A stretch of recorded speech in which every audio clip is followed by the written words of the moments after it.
Welcome to Taking Care of Lady Business, where we put the business back in lady business. Hosted by Jennifer Justice, founder and CEO of the Justice Department, a management, strategy, and law firm that works with female and woke male entrepreneurs, executives, talent, brands, and creatives to build and maximize their wealth, focusing in the areas of tech, consumer product, finance, media, entertainment, and fashion. Jennifer interviews entrepreneurial women who have done it all, who will be sharing their secrets on all things business, especially as a woman. These highly successful women will share strategies and insights, including what not to do and what it takes to win. And now, here's your host, Jennifer Justice.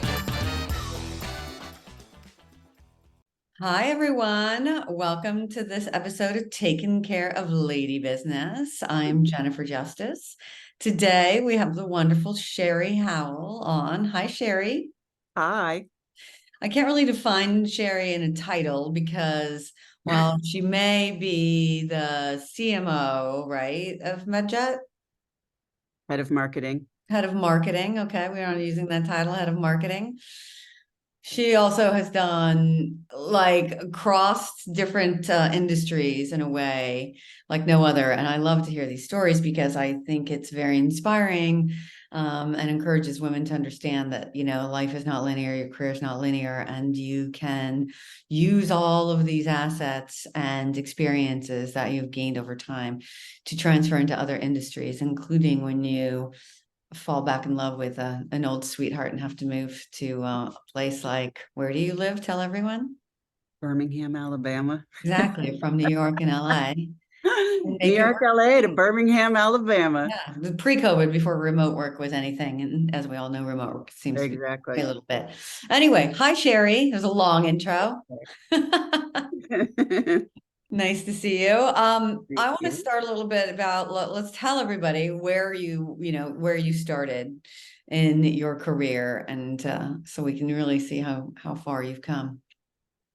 And how different. I started my life at MTV Music Television.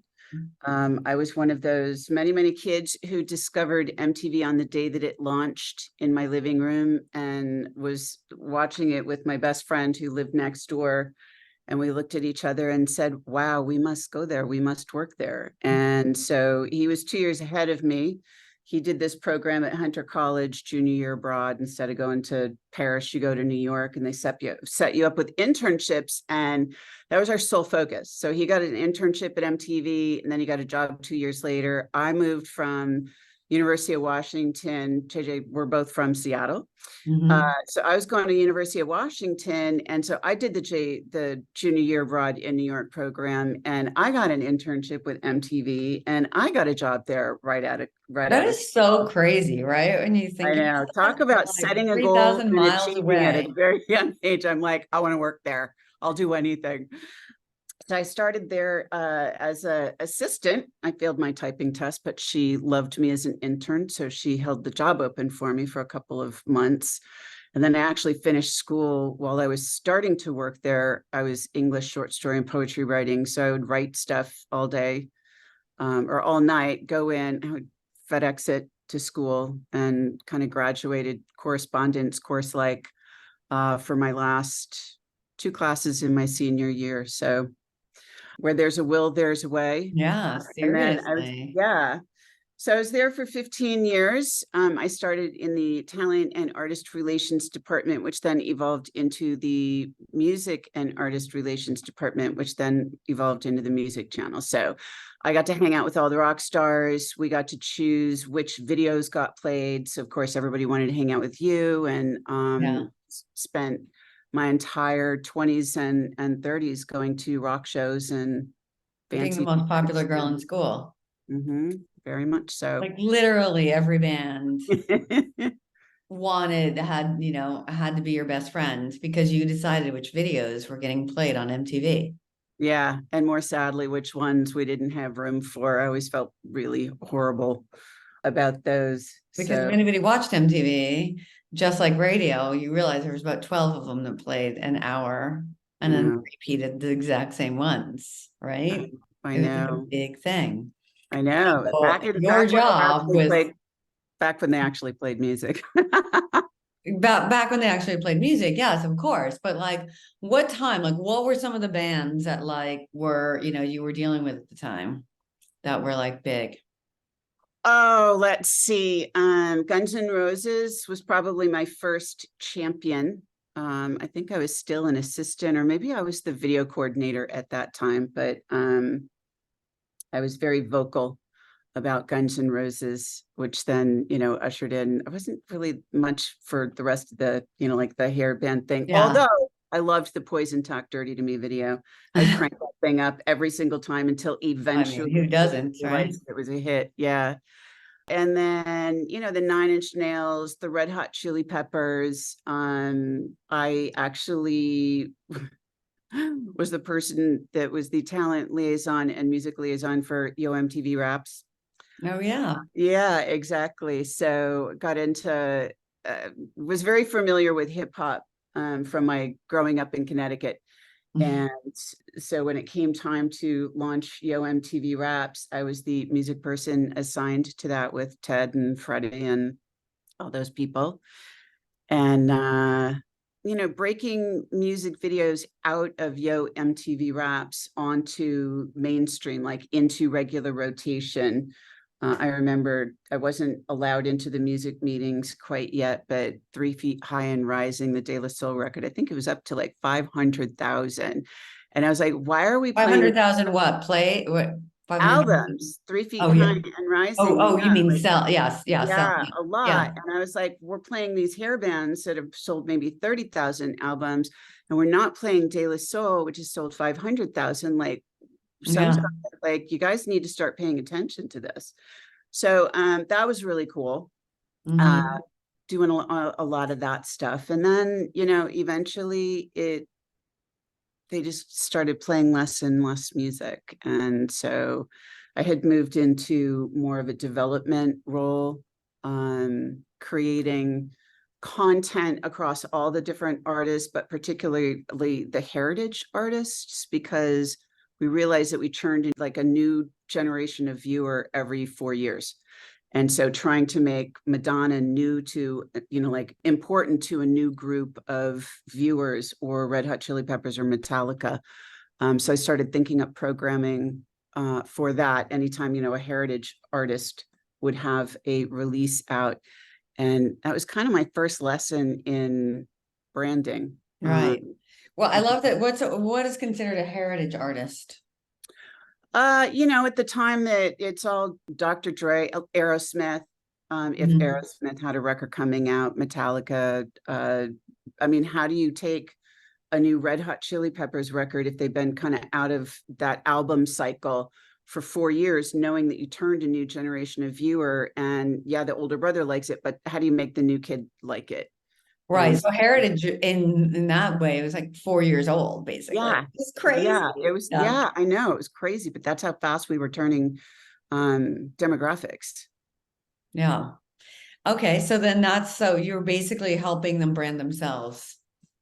Yeah, across the channel. And, kind of taught me a lot, because you just started seeing artists as brands. And I think that was kind of a nascent concept. Yeah. And it was also at a time where we were playing less and less music. And, every year we would go to this executive retreat. By this time, I'm a vice president.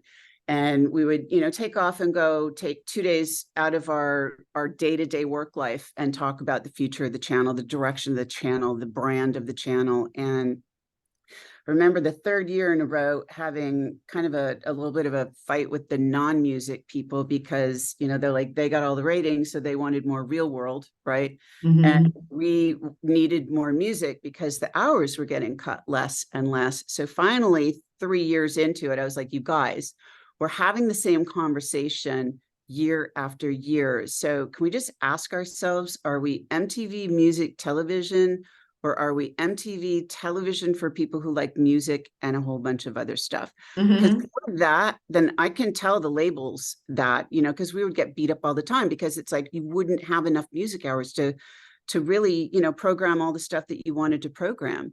And so it's like, if we are going to be MTV television for, or television for people who like music and a whole bunch of other stuff, why don't we take music television off the logo? Right.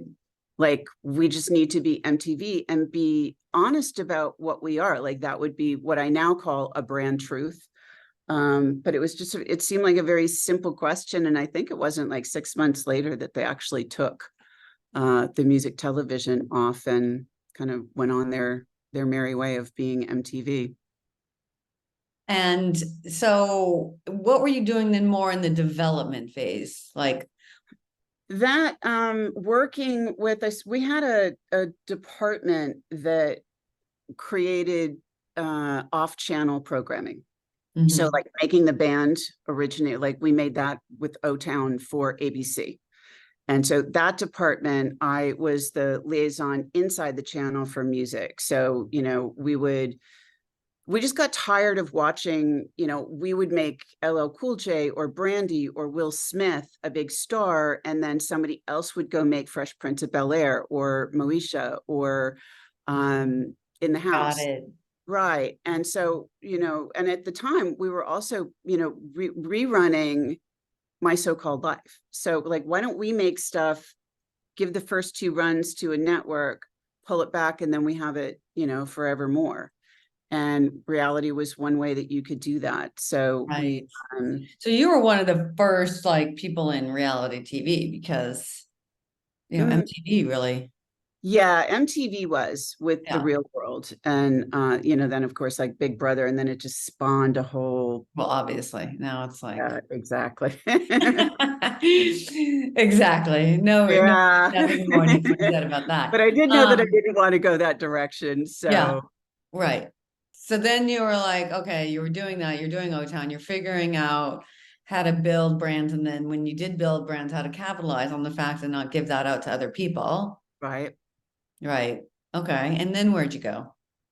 Well, I would say my dot turned like Logan's Run. I just, you know, it kind of broke my heart that there was just less and less music, and the types of programming that they were evolving into, I didn't really want to make.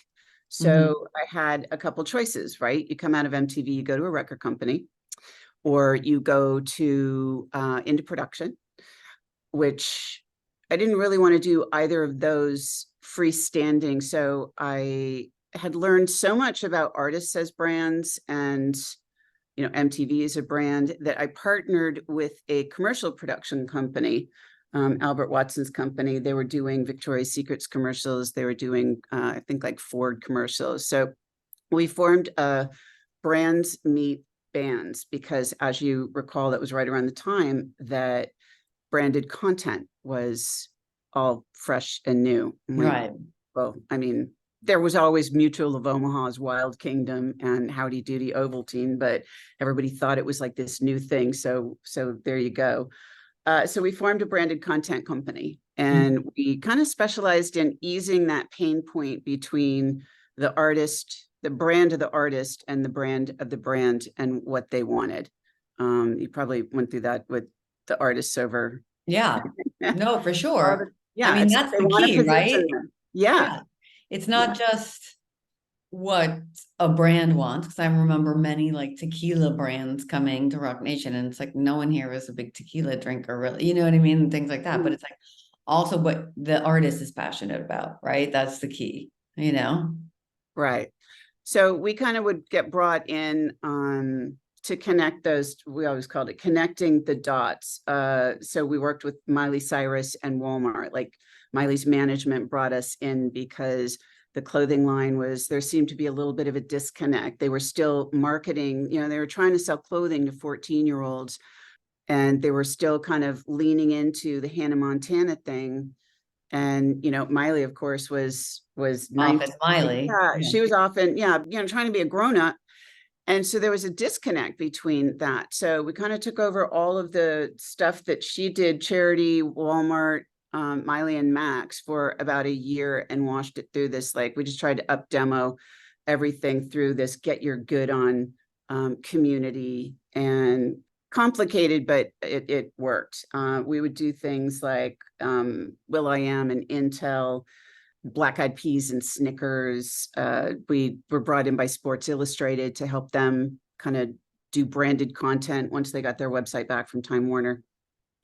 We did some work with the Hard Rock and, trying to rebrand it and up and kind of age it down, make it heritage, Yeah. appeal to a new demographic of Hard Rock fan.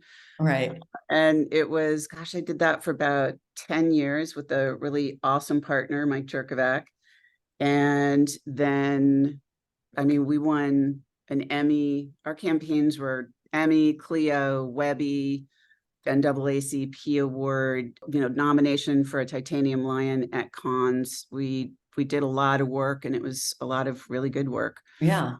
Amazing. But you were like, you were building this whole time on things that you had learned. And one of the things mostly you learned about was brand and talent and how to like put those together and maximize the potential of that, right? Yes. Yeah. And again, it's just, they can either work together and make it bigger, the sum of the parts, or they can each want what they want, and it doesn't work out very well. So. And along the way, when you're doing these things, did you ever like, especially moving from MTV, which was, I'm sure, how long were you at MTV in total? 15 years. 15 years, yeah. And going into this new kind of endeavor where you basically are an entrepreneur, right? And have to create your own stuff. Like, I mean, did you have any doubts that you could do it or? On a daily basis, but I'm one of those people where if something's not working out, I'm a problem solver.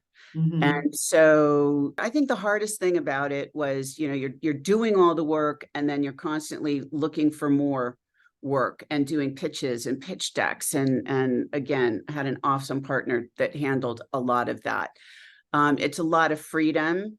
It takes a little bit of time to kind of, when you're the be all end all at MTV and everybody's, trying to be your best friend, and then you go off and you do something. It was much, I would say, much more rewarding because I was making things and I was making these things work. And I had the luxury of only, not having to take any projects of brands that I didn't believe in. And I think that makes a huge difference in your comfort level and your success level.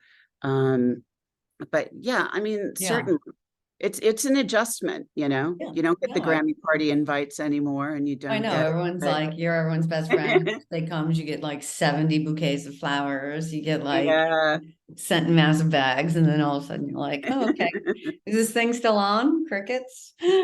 But yes, it's like, but you're doing it on your terms, and ultimately it isn't about you, it's Emmy about who you awards represented.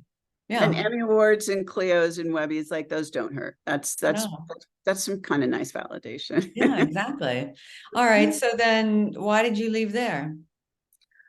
Oh, the short story is for personal reasons, I won't go into, I called my bad version of the Notebook. I found myself down in Birmingham, Alabama, and I was like, what the hell am I going to do here?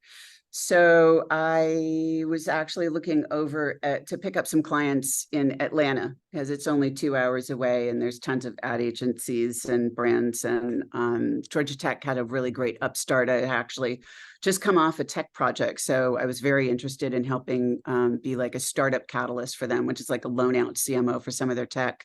Mm-hmm. And just out of curiosity, I did a little search on what kind of companies were in Birmingham, Alabama. And I stumbled across this company called Medjet Assist, and when I figured out what it was, which is an air medical transport travel security membership program for travelers, which sounds insanely boring, but when I explain what it is, it's not. I was furious I hadn't been a member for the last 30 years of my life. Like, I had just gone down to Bogota, Colombia, and Mexico City, because one of my clients was hosting the Kids' Choice Awards. And I had gotten to be friendly with some of Will's security guys. And I was like, okay, I got to go to Mexico City by myself. If I just disappear, who's my mom going to call? Mm-hmm. Like, sure, you could call, like, she could call us, give her our number. We're not going to come get you. That would be really expensive. But now if I went to Bogota and just disappeared, my mom would call Medjet. Mm-hmm. So It is, if you're hospitalized more than 150 miles from home, they get you moved to a hospital at home. And if you just disappear, if there's a natural disaster, if you are, it covers kidnapping for ransom, violent crime, extortion, riots, basically anytime you don't feel safe. It's like having a little SWAT team in your pocket. And that's all, but explain more like how it works. So it's like, you just pay a monthly fee, you know, what, like, and why don't we already have that? How is it not covered by our Amexes and whatever travel insurance or anything else that we get? Yeah, I mean, I gotta say, I always, I have an Amex Platinum business card, personal card, and I always bought my plane tickets with that. Always had production insurance. Traveling for MTV, you just assume that if something bad happened, they'd get you home. But travel insurance, health insurance, most BTAs, business travel accident policies, they will only medevac you to the nearest acceptable hospital. And then it's the burden of proof as to being medically necessary to move home is on you. And those are things that I just never thought about, traveling all over the world for MTV or myself on these productions. You just assume that somehow, some way, Yeah. that was covered. And especially the security stuff. I mean, I didn't start thinking about that until I started, landing in Mexico City and Bogota, Colombia by myself. But it is a membership program. You can join, most people join annually. You can get it for short-term trips. But if you travel a lot, two or more trips a year, then it's so insanely affordable. Most people just get the annual membership.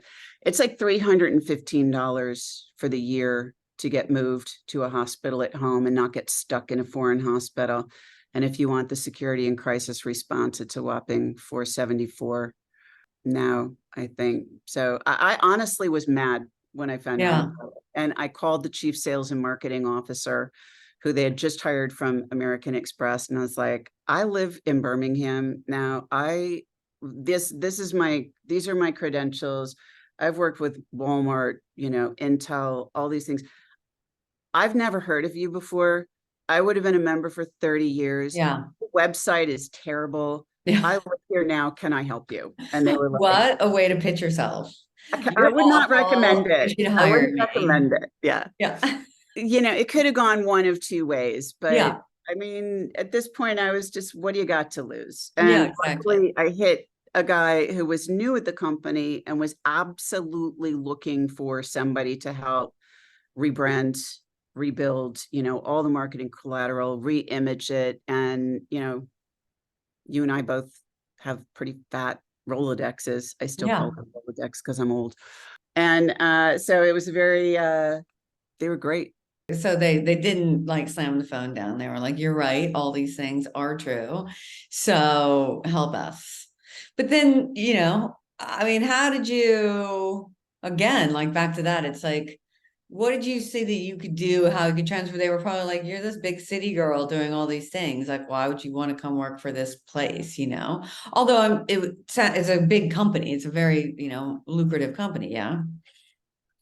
Yeah, I mean, we work with AARP. We protect the NFL when they play their games overseas. We work with Morgan Stanley. We work with thousands and thousands of organizations, and then tons of families and individuals. Every once in a while, you'll see the renewals come through, and I'm like, wow, I know who that person is.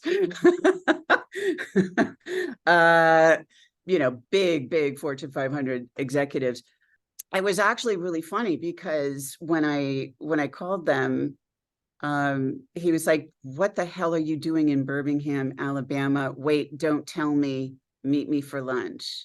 And apparently they all had bets about why I was looking for, clients in Birmingham. One was that I had embezzled money someplace. Mm-hmm. That I couldn't work in the big cities anymore. And I was like, yeah, no. And the other was that I was in witness protection. And I was like, well, I would be really crappy at being in witness protection because I gave you my real name and my resume. Yeah, exactly. I'm not sure that was a joke, but it just, just dissected everything I thought was wrong with it. And apparently he said that was exactly what was wrong with it. And so they invited me to come fix it. I love it. Yeah. Yeah. So, from They've that, gone very badly. Sometimes, sometimes people want you to come in, or they say that they want you to come in. And, in at my previous company, we had been brought in a couple times, and I call it going under the bus, where yeah, you're shaking stuff up, but they want it shaken up, but they really don't want the change, exactly. It's too Um, scary. yeah. And they were great. They let me rip apart the website and rebuild everything. It was Medjet Assist. Now it goes by Medjet Yeah. and the two different products. And it's been great. And no, like, first of all, did you think when you were at MTV that this is where you would be, right? No, especially for the personal reason that I'm here for. Yeah, well, that's true too. But also, knowing like how you had to sell yourself on that. Like you had nothing to lose. So you're just like, you know what, I want to do this, and I'm going to give it a shot and see if they, A, I like the company, right? But B, that if I can translate all of my experience over the years and make it into something that is rewarding and fulfilling, because you need that too. It's not just a job, right? Because you could have consulted, you could have done all these other things, but you literally turned and you're like, which I feel like is so hard for people to do. It's like, what am I really good at? And go just sell it to somebody in a different place, in an area that's, not, it doesn't usually like the, big city folk, you know what I mean?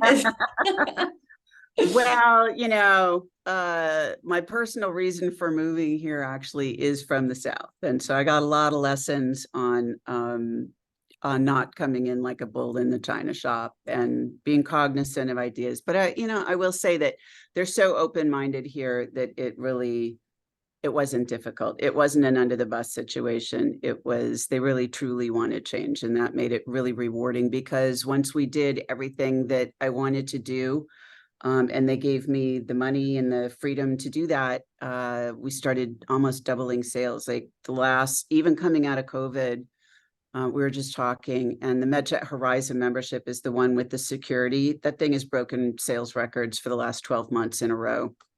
That's crazy. Yeah. This is a But company most that's of been it, around for now 30 people know years. about it, right? No, and it's been around for 30 years. It's the oldest company at doing what it does.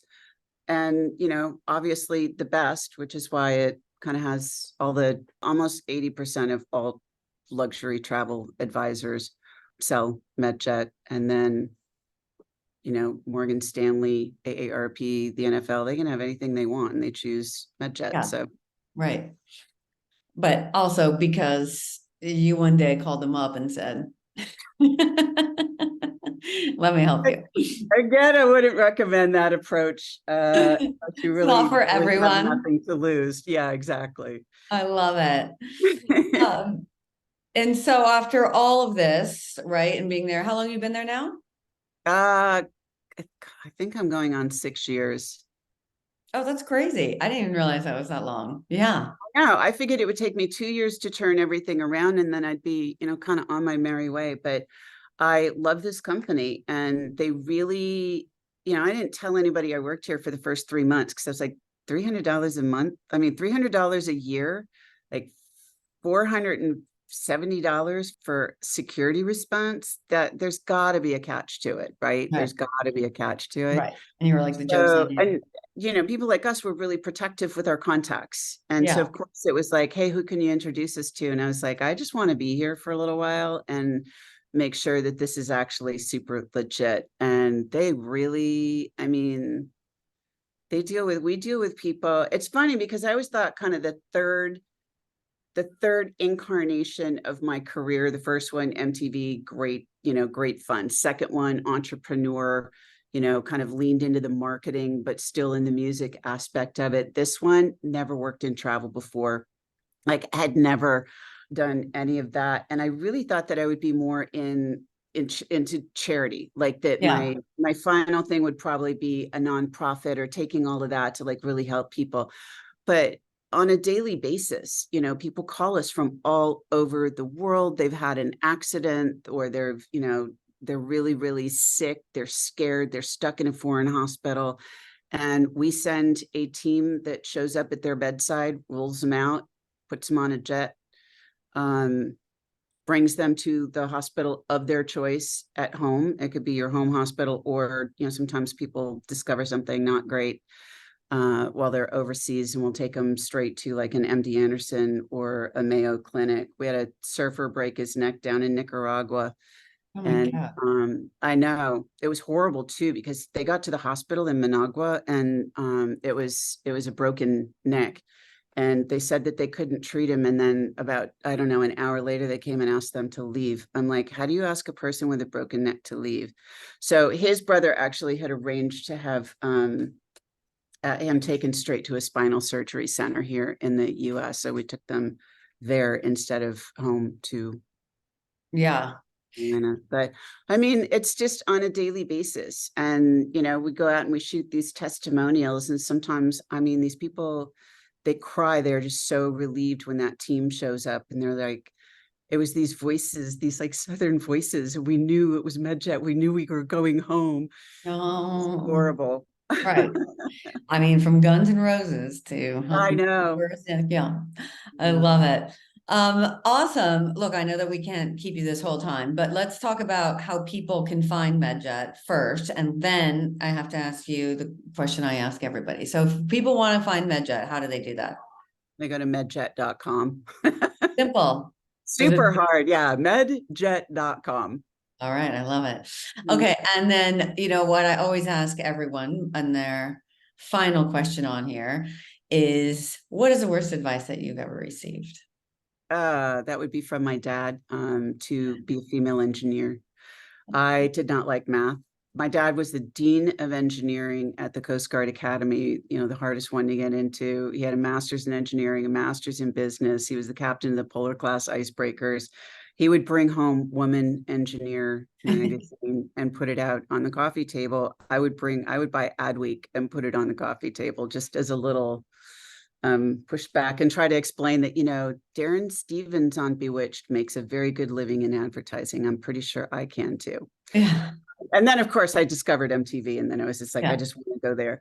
But, it wasn't for me. And as much as I loved my dad, it just, that I knew what I wanted, and I stuck to my guns, and I got what I wanted. And the first couple of years I worked there, I think my dad clipped out every article about, is MTV a fad? Like, he was very worried about whether I was actually going to have a career or not, And I think I had just gotten promoted to manager, maybe director, and I had my own office, and they came to my office to see me, and it was actually my birthday, and the office is like overflowing with flowers. I've got my assistant setting outside. We've got 6 floors of a building in Times Square, and he just kind of looked at me and was like, I guess this was a good choice, So just make your own way, don't let anybody tell you what you should be, and do something that you love, because if you do things that you love, you will succeed.